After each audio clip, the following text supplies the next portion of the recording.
Bonjour, bienvenue au podcast Les Éconos. Aujourd'hui, Anthony, épisode spécial. On Salut, parle Christophe. de ton projet. Yes, exact. La ferme Glover Hardy. Exactement. Fait que pour ceux qui l'ont peut-être remarqué, Anthony était pas là dans les derniers épisodes. En partie parce que moi, j'étais très occupé aussi avec la saison des impôts, mais aussi Anthony qui travaillait sur son projet.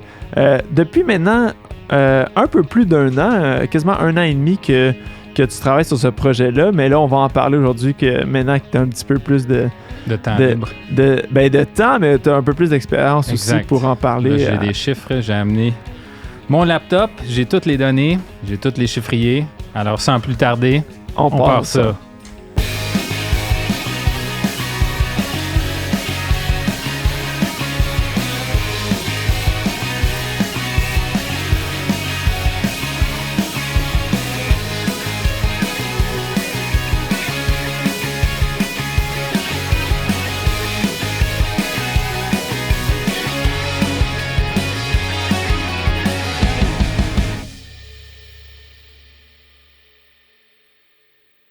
Donc, bonjour Anthony, comme on Salut, l'a Christophe. mentionné en intro, on va parler de ton projet de fermette. Parle-nous, Anthony, un peu de qu'est-ce que c'est, comment t'es atterri là-dedans, puis où tu t'en vas. Parfait. Alors, nous autres, on a déménagé à l'Acadie, qui est près de Saint-Jean-sur-Richelieu, en octobre 2021. On était au préalable établi à Montréal, dans un quadruplex. On vivait dans une unité, puis on louait les autres.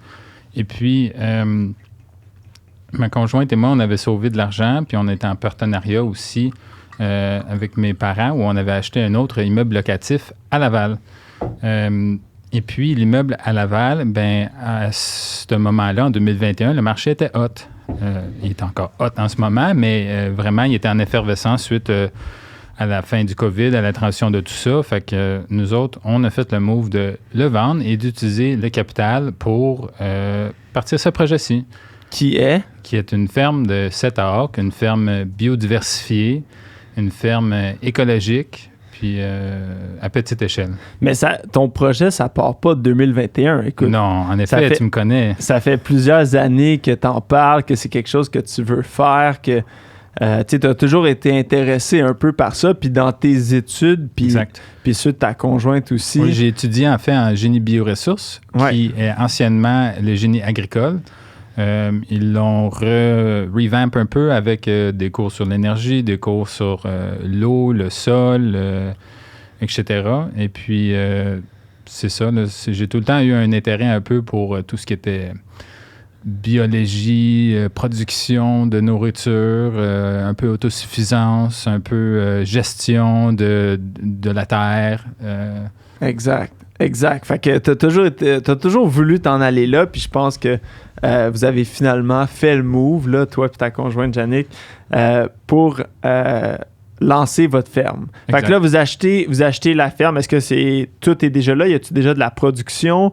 Qu'est-ce qui se passe sur votre ferme? Alors, on en a visité plusieurs. Je dirais, moi, j'ai tout le temps été aux aguets de trucs, puis souvent, je montrais des fermes vraiment belles, là, vraiment incroyables, là, avant de trouver celle-ci, là, qui est aussi incroyable. Mais on en a visité peut-être je disais, au moins une 12-15 en l'espace de genre 3 ans. Puis, souvent, leur défaut était d'être loin de notre cercle intime, si tu veux. Loin du studio de podcast. Oui, loin de Montréal, loin de la famille, loin des amis. Tu sais, c'est sûr que si tu vas vraiment, vraiment loin, tu peux trouver des affaires, qui ont beaucoup de superficie. Ça, c'était une de mes pas premières erreurs, mais au début, je cherchais quelque chose de gros. Là. Je cherchais le plus gros terrain possible pour le moins d'argent possible avec tout ce que je voulais. Mais les prix étaient quand même gros et tu te retrouvais à genre 3-4 heures d'un autre centre. Fait que on n'était pas prêt à faire ce move-là. Puis donc, on a cerclé nos besoins plus près de Montréal. Puis là, on est tombé à quelque chose qui est 45 minutes. Puis après l'avoir visité, on était tombé en amour vraiment avec la propriété. Il y a une grosse grange, il y avait une maison patrimoniale, il y avait une forêt à l'arrière, un mélange de frêne qui est maintenant mort à cause de la débite, la grille du frêne, et moitié chêne. mais aussi qu'il y avait vraiment une belle biodiversité de plein de sortes d'espèces d'arbres différents. Puis les gens qui avaient initialement construit la maison, là, d'ailleurs, c'était un menuisier charpentier, lui avait déplacé une maison. Il avait acheté une maison ailleurs. Il avait amené les morceaux et l'avait construite. Puis donc, c'est ça. À la base, c'était une chope à bois, puis des fleurs vivaces, les hémérocales. Que d'ailleurs, nous, on a hérité. Dans le fond, quand on a acheté, ça venait avec 300 variétés d'hémérocales différentes. Ouais. Puis aussi, tu sais, pour l'avoir visité, là, moi, j'ai vu aussi, puis je pense qu'il y avait quand même un effort qui avait été fait de rendre ça un peu comme une attraction, comme un parc où est-ce que, tu sais, il y a un petit étang artificiel avec toutes sortes de différentes fleurs, différentes flores. Tu sais, il y a des essences d'arbres un peu, pas exotiques parce que c'est tous des trucs comme natifs d'ici. Ouais. Mais tu sais, ça a été fait pour être beau, là. C'était pas une production... c'était pas une production qui était vraiment, tu sais, comme une terre à bois ou... non, c'est ça. C'était pas une monoculture. C'est le plus loin possible, en fait, d'une monoculture. Puis je pense que c'est ça qui m'a attiré. C'est que tout était différent. Tu as une dizaine d'espèces, plus que ça, là, une quinzaine d'espèces de conifères différentes. Tu as à peu près une trentaine de feuillus, d'arbres essences de toutes sortes. Là. On a du carrier, du noyer, du chêne, puis toutes les espèces de chênes imaginables. On a des affaires super funky, là, de cèdre, etc. T'as beaucoup de wildlife aussi. T'as beaucoup d'animaux. Là. Si vous suivez Anthony sur Instagram tous les matins, là, moi, je regarde quel animal Anthony a trouvé, que ce soit des couleuvres, des oiseaux, Ça, c'est une excellente activité, papa et petit garçon. Donc, on part le matin avant d'aller à la garderie, on va à la rivière, puis on va chercher des fossiles ou des os ou des grenouilles, on a un renard, on a des couleuvres, on a des squelettes de moufettes de ratons, on a plein d'affaires qui démontrent là, une belle biodiversité. Ouais, non, fait que c'est vraiment beau comme endroit. Fait que là, t'arrives là, t'achètes... Nous, notre plan au début, on est arrivé en octobre, puis on s'est dit, pas grand-chose à faire en octobre. T'sais, en termes de, si tu parles juste... moi, je voulais aussi pas... On l'a acheté pour nous, parce qu'on s'est dit, OK, on se voit vivre là en tant que la maison. C'est votre résidence exactement, notre résidence principale. Parce qu'on a aussi visité des terrains où il n'y avait rien. C'était, mettons, 80 acres de boue, d'argile. Genre, tu sais, farming classique, là. Puis dont le milieu, genre, est en train de se faire laver par l'eau, etc., qui perdait du terrain. Fait qu'on s'est dit, minute, là, parce que le CPTEQ, il faut que tu fasses de l'agriculture ta principale occupation et que ce soit la vocation principale du terrain pour, après, justifier une maison des construites dessus. Ouais. Donc, nous, on ne voulait pas s'embarquer dans le 1 à 2 ans de voyager là, de commute là à chaque jour, puis de devoir essayer de faire pousser des légumes pour peut-être ensuite avoir le droit de construire notre maison.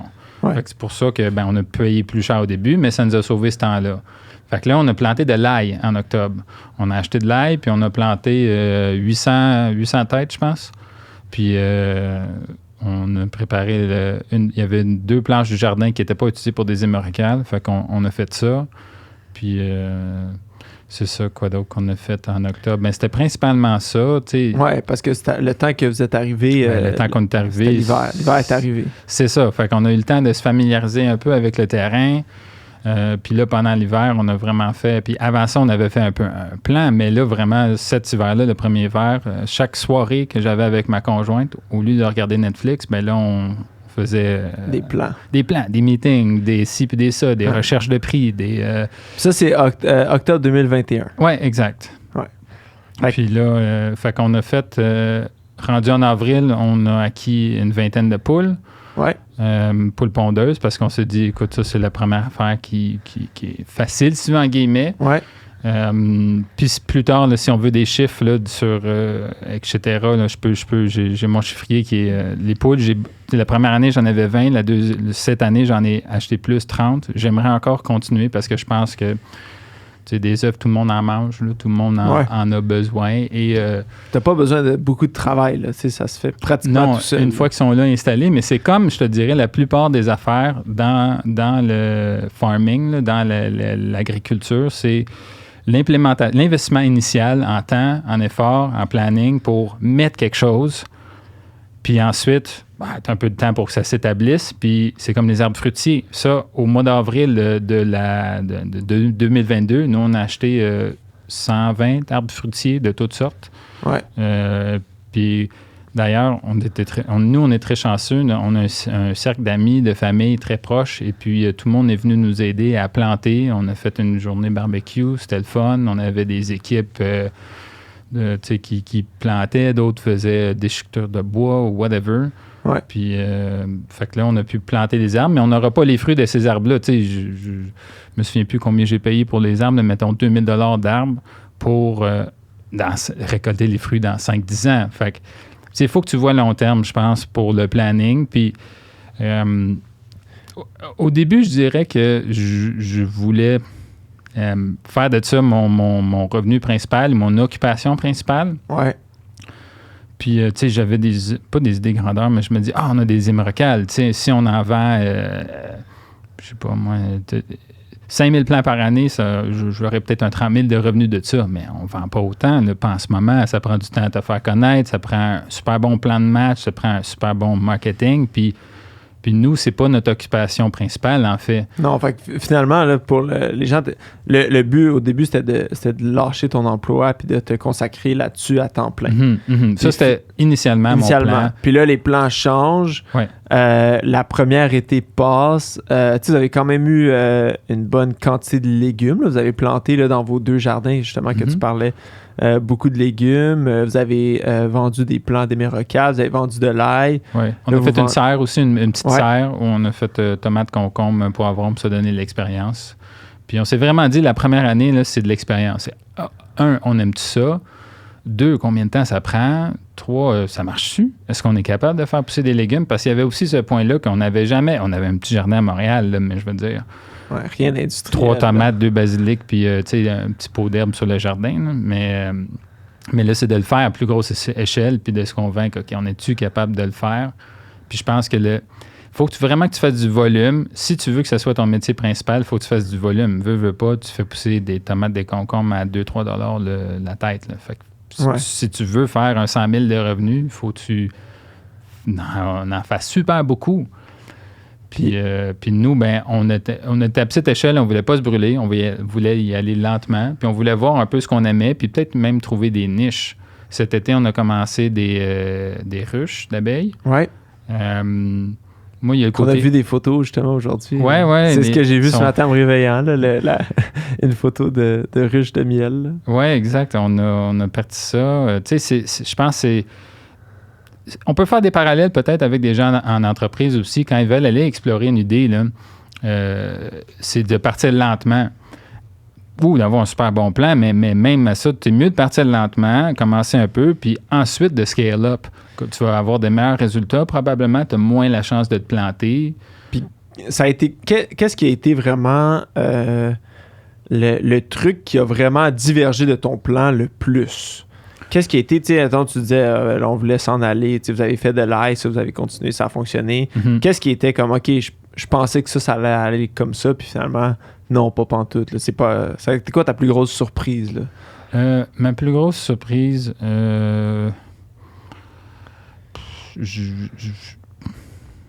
c'est difficile à dire, mais les hémorrhacales, je pensais qu'on en vendrait plus, beaucoup plus. Okay. Puis j'ai regardé ce matin, là, j'ai mon tableau ici, là, mais je pense que la première année, on a peut-être fait 400 $ d'hémorrhacales, puis cette année, peut-être 200-300.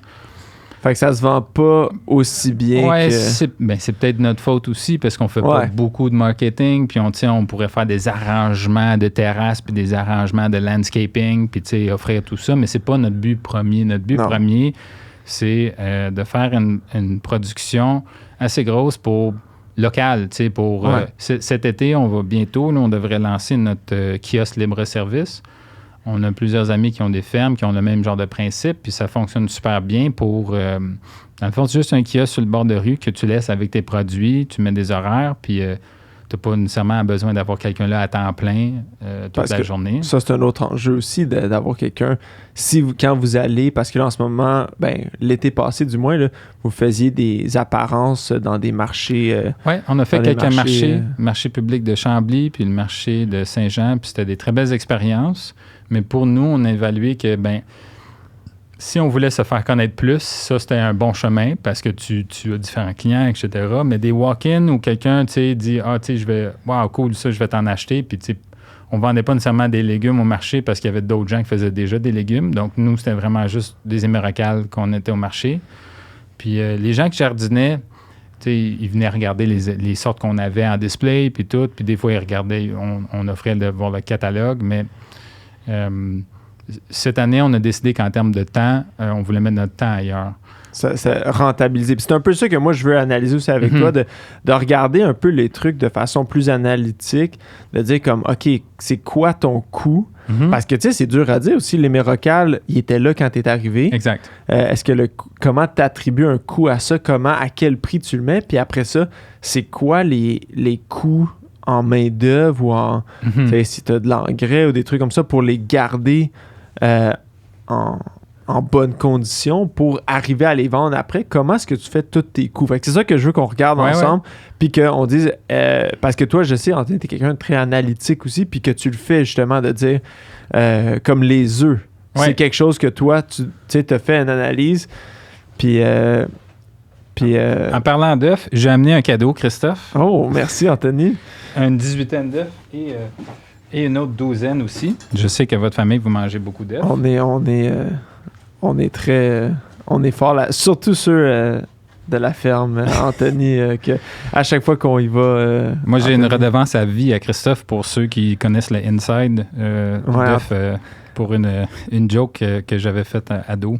Ado, puis depuis ce temps-là, à chaque fois que je vais visiter la ferme, Anthony ou Yannick, plus, on repart avec une 12aine. Exact.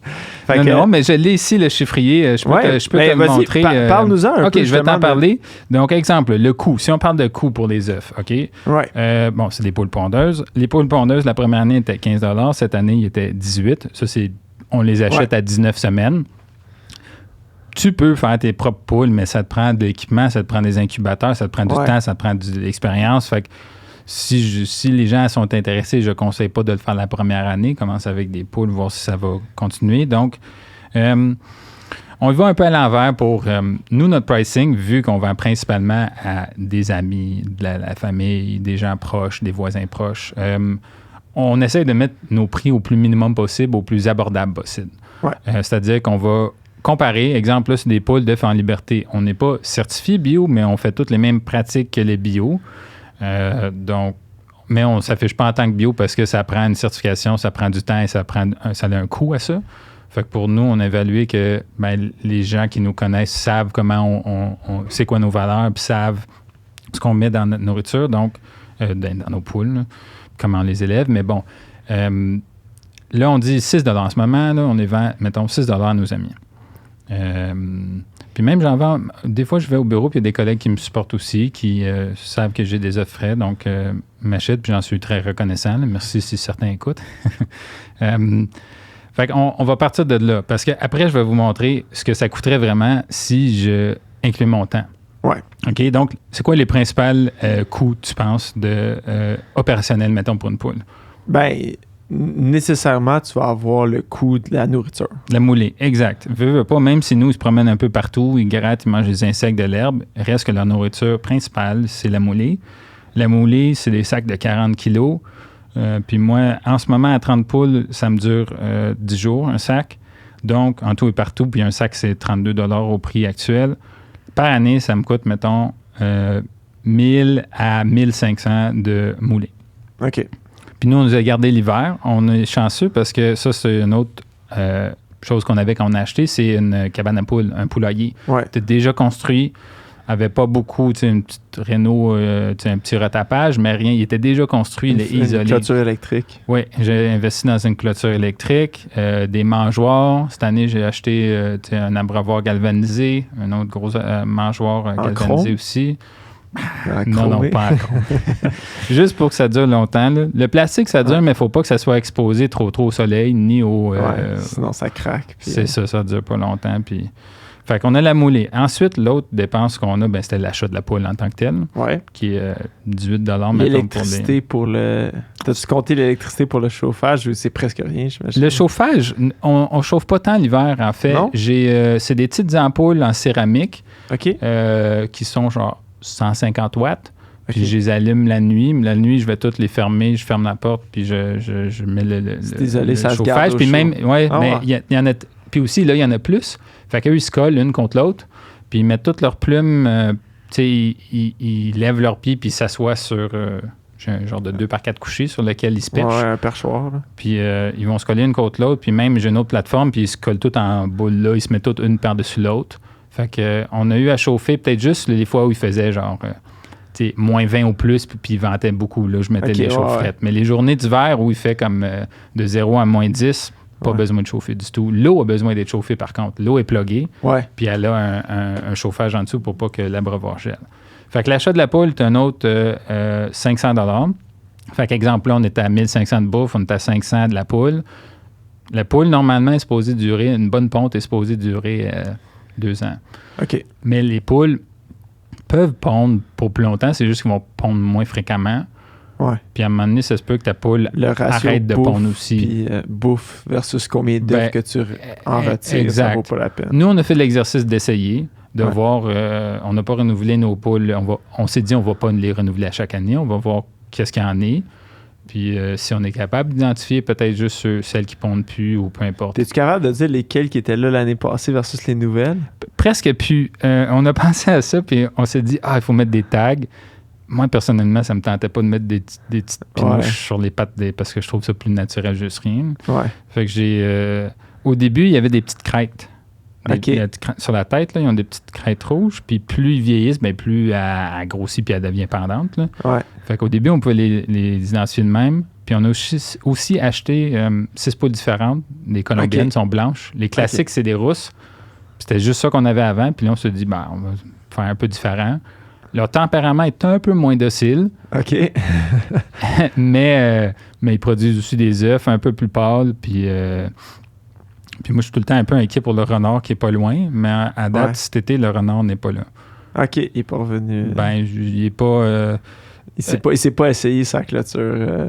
Non, la clôture, c'est ça aussi avec les enfants. Des fois, on la met, des fois, on la met pas. Ouais. Fait que là, les poules ont l'habitude d'aller se promener. Ouais. Mais tu sais, tant qu'il n'y a pas d'accident, c'est pas grave. Ouais, non, exact. Mais puis la nuit, de toute façon, ils rentrent. Ils rentrent tous naturellement. Puis, fait c'est que ça, surtout la nuit. Ouais. Si jamais ce podcast inspire les gens à acheter des poules et à avoir des poules pondeuses, ne perdez pas votre temps à courir après votre poule pour essayer de la rentrer. Ou bien, mettez de la nourriture pour les attirer. Là. Ouais. Mais ils vont rentrer tout seuls. Là. Au début, c'est drôle, là, on courait après. Puis c'est difficile d'attraper une poule. Là. Ouais, non, c'est drôle. Puis on met les enfants aussi quand que nous, on vient. Puis les enfants, ils aiment ça. Donc, se promener avec excusez, les poules. longue interlude, mais là, on est rendu à 500 $ de poule, 1500 de moulée. Puis là, on a aussi, ce qui est significatif dans le prix, là, ça revient à peu près à 50 sous, là, c'est le carton lui-même. OK, ouais. Fait que ça, c'est, mettons, 340$ dans l'année. On a de la litière qui est un mélange de rip, c'est de la sciure de bois et de paille. Ouais. Puis ça, c'est rip, c'est genre 100$, puis le paille, c'est 150$, pour un total de 2000, on va dire 2300 par année Pour combien de coûts. Ben là, ça dépend à quel prix qu'on les met. Fait que si on les met à... Non, mais combien d'œufs est-ce que tu vas avoir dans une année? En moyenne, tu vois, 30 poules. En moyenne, on s'est dit... T'as à peu près une par jour ou une ou deux jours? Oui, un peu moins. Là. On Un s'est peu dit, ça nous fait à peu près 8000 fois 7. Fait que ça veut dire, on s'est dit à peu près 275... Une poule pond, mettons, 275 œufs par année. Ouais, fois 30. Fois 30, fois le nombre de jours, ça nous donne 688 douzaines. Si on les price à 6 $, ça nous fait 4000 $ par année. Pour 4000 moins 2300, ça nous fait net 1800, ce qui est 44 %. Ouais. Puis il y a une dépense que tu n'as pas mis là-dedans. Mais ah oui, c'est lequel? Ben, l'espace, le terrain. Oui, oui. Tu sais, tu n'as pas pris en compte le fait. Je pensais qu'elle allait dire mon temps.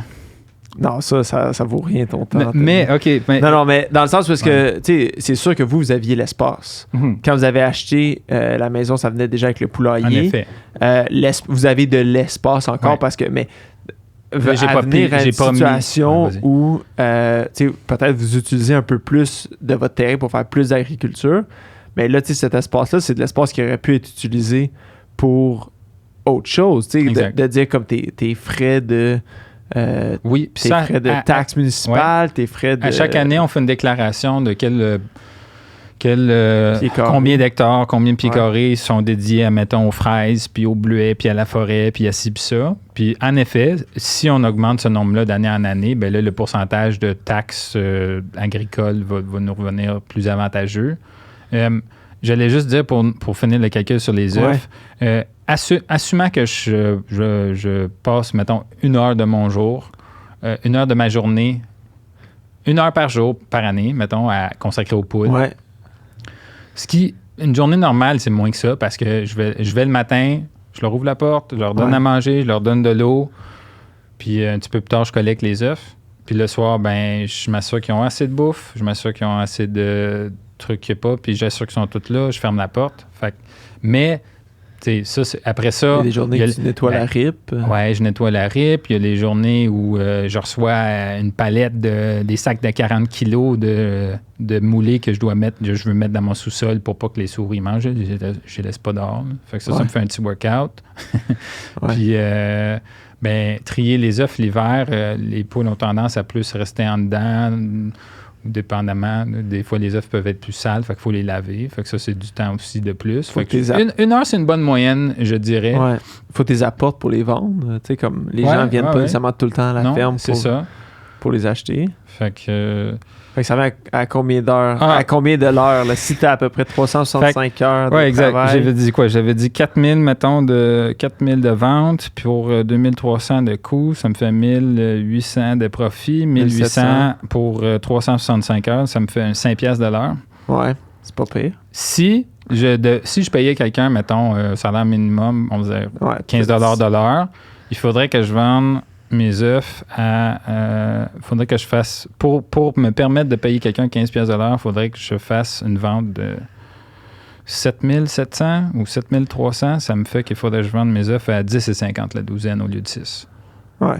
Mais est-ce que mon temps est efficace? Est-ce qu'il pourrait pas plus efficace? Est-ce que je pourrais faire un plus gros volume pour le même temps? Ouais, mais là, à un moment donné, il faudrait aussi que tu augmentes. La quantité de bouffe, ce serait une quantité qui est comme fixe qui est variable, dans le sens que 2 fois plus de poules, 2 fois plus de moulés.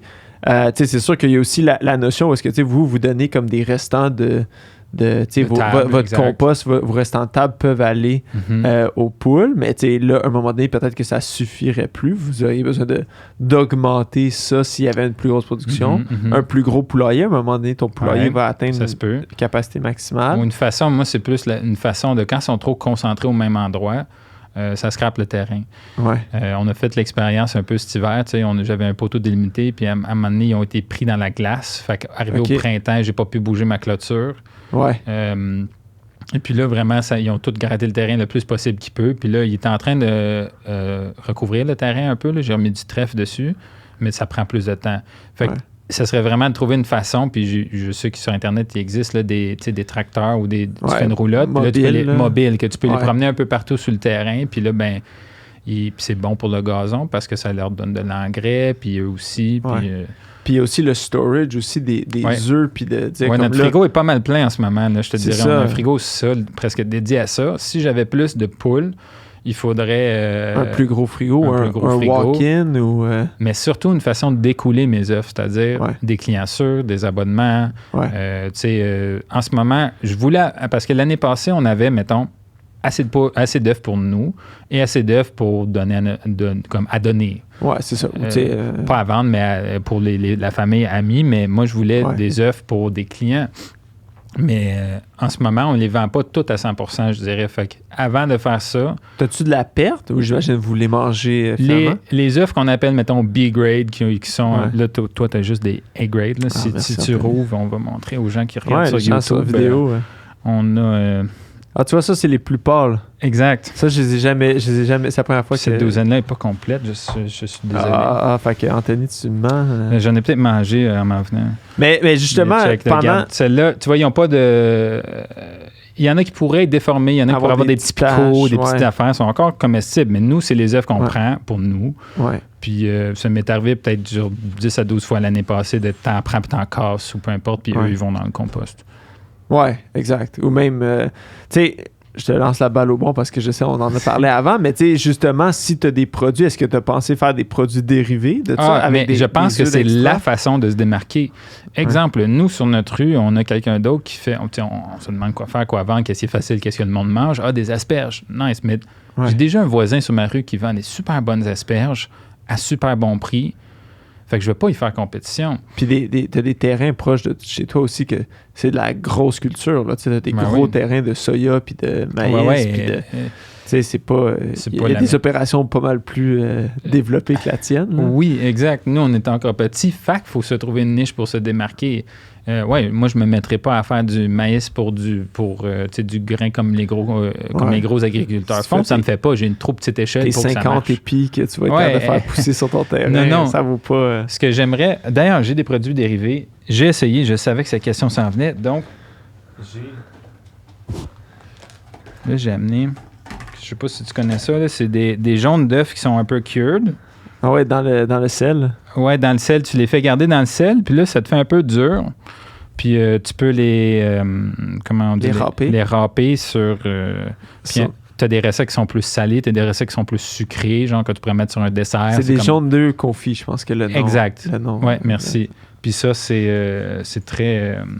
mais ça rajoute de la richesse à peu importe ce que tu veux. Un peu comme un fromage râpé. Un peu comme un parmesan. Oui, c'est une certaine fermentation qui se fait. Là, je ne l'ai pas avec moi, je pense. J'ai fait des œufs cornichons dans le vinaigre. Dans le vinaigre. Ça, moi aussi, je l'ai fait chez nous parce que, comme tu disais, nous autres, on achète beaucoup d'œufs, on mange beaucoup d'œufs à la maison.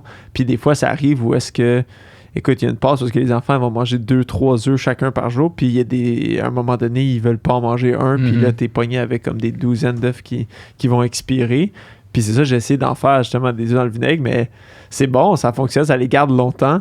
Mais il y a juste moi qu'il faut les manger. Ben c'est ça, ça dépend si tu aimes manger vinaigré ou pas. Ma femme et les enfants ne veulent pas en manger. Donc, mais non, mais c'est cool justement de peut-être dire si tu de te démarquer comme ça puis d'aller chercher une plus-value au coût, là, tu sais, de dire... Je pense qu'il y a une phase expérimentale. La prochaine chose que j'aimerais essayer, exemple, c'est l'ail noir. Ouais. L'ail noir, c'est un produit plus... quoi d'autre qu'on pourrait faire? Mais l'ail noir, là, dans le fond, c'est tu fermentes ton ail, puis tu la contrôles, la température de l'humidité pendant un certain temps, puis là, l'ail se transforme et ne devient plus de l'ail, devient comme une date sucrée un peu. Oui, un peu plus fig-ish, là, que tu peux mettre dans des salades ou dans des recettes ou peu importe. Pour essayer de te démarquer puis d'aller chercher un prix de vente plus haut avec un coût qui reste quand même similaire. Peut-être un petit peu plus de transformation. Exact. Tu as aussi besoin de vérifier, vu qu'on est agricole, on a besoin de respecter et se conformer aux normes de la MAPAC là, pour tout ce qui est transformation. Alimentaire. Donc, ça dépend quoi tu fais, je crois. Mais ça, c'est une des prochaines démarches que nous, on veut vérifier. Parce que vraiment, moi, ce que j'aimerais faire, Christophe, je vais te le dire. Ton but, là. Mais pas mon but, là, mais ça serait de faire de la super bonne sauce épicée. D'avoir une grosse serre où je fais des piments spécialisés, là, des poivrons spécialisés.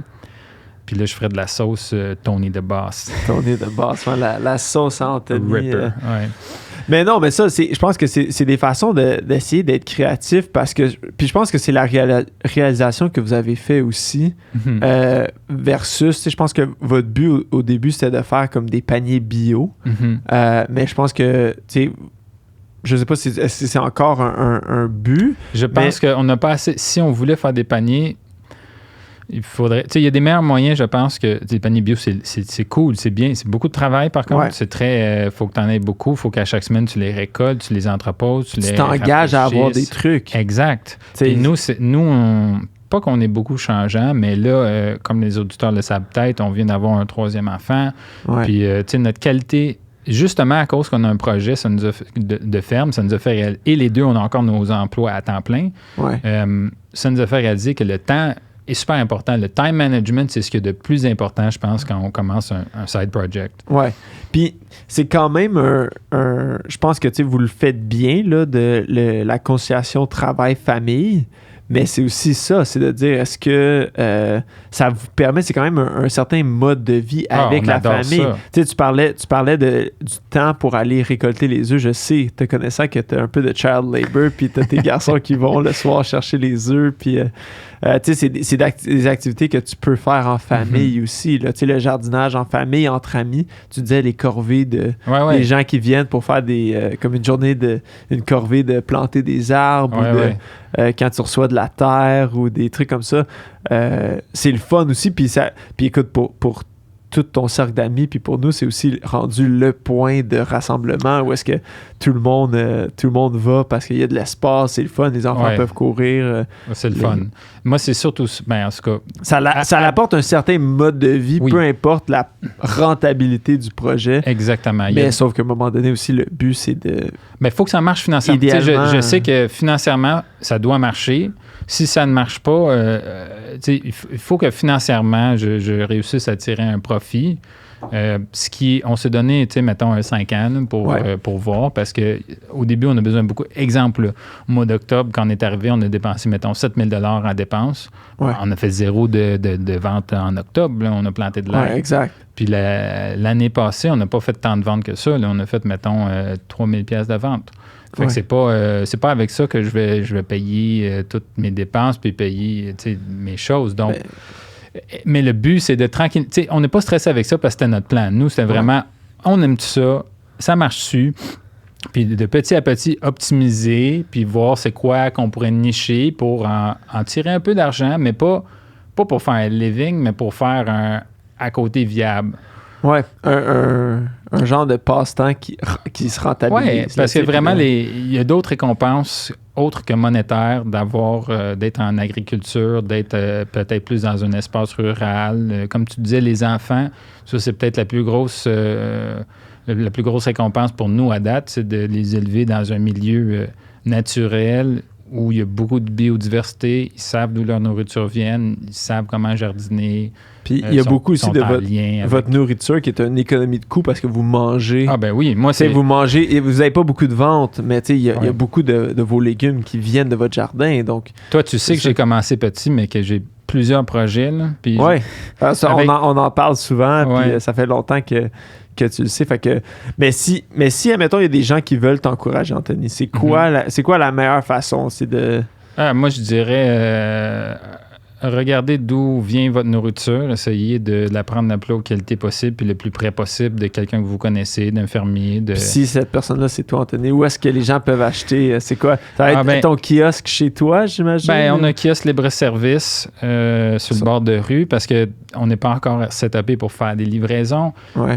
Si les gens sont intéressés... à jardiner dans le sens des émerocales, à acheter des fleurs qui sont des vivaces que vous pouvez planter de votre jardin puis qui feront des fleurs faciles d'entretien. Ouais. On a un catalogue qu'on peut vous envoyer. Contactez-moi soit sur Instagram ou Facebook, Ferme Glover Hardy. Puis on va pouvoir vous envoyer le catalogue avec les photos. Ça nous fera plaisir. Là, ça, c'est peut-être plus ciblé dans le sens, eux, ils sont en terre. Si quelqu'un me passe une commande, et vient dans, je peux la préparer. Puis, ou sinon, des fois, je sais que tu as des pick-up où tu es au centre-ville quand tu viens travailler. Exact. T'apportes des fois, j'ai déjà vu où est-ce que tu avais des semis. Mon rêve, c'est de me justifier une passe mensuelle dans le stationnement du building où je travaille. Oui, de venir justement, c'est ça, d'apporter quotidiennement de la grosse bouffe pour tout le monde dans le tour, mais... T'as l'ail qui va être prêt comme vers la fin de l'été, le juillet, août. Oui, l'ail, on en a beaucoup. Puis je pense qu'elle va être de très bonne qualité. Là. C'est des grosses gousses. Là. Moi j'en ai acheté l'année passée, puis je l'ai même utilisé pour replanter chez moi. Le jardinage, c'est fascinant. Là. J'encourage tout le monde, peu importe la taille de son jardin, d'essayer de jardiner un peu. Puis tu vas voir que les gens vont voir qu'avec un peu d'amour, là, les plantes peuvent grandir puis peuvent porter fruit, puis c'est réconfortant. Puis c'est le fun, puis c'est contagieux. Tu sais, nous autres, on a toujours fait des jardins chez nous, puis depuis qu'Anthony a acheté la terre, écoute, là... Le jardin grossit. Le jardin grossit, parce que là, le Lego, écoute, faut que Anthony me donne plein d'idées de projets, puis fait que c'est quelque chose qui est le fun, puis comme tu dis, là, c'est outre la profitabilité, c'est le mode de vie. Exact. Mais non, c'est vraiment cool, puis écoute, on te souhaite beaucoup de succès là-dedans, Merci. Anthony. Puis si jamais les gens, là, ferment Glover Hardy, Glover, Glover Hardy, Hardy, sur Instagram. Puis même si vous achetez rien, ça vaut la peine de suivre juste pour avoir les photos d'Anthony et ses enfants qui ramassent des animaux ou des fleurs là, à tous les matins. Là. Fait que c'est vraiment passionnant de vous regarder aller. Là. Donc, je te remercie beaucoup pour les commentaires positifs. Merci, bye bye. Merci à tout le monde. Vous pouvez... merci pour l'écoute.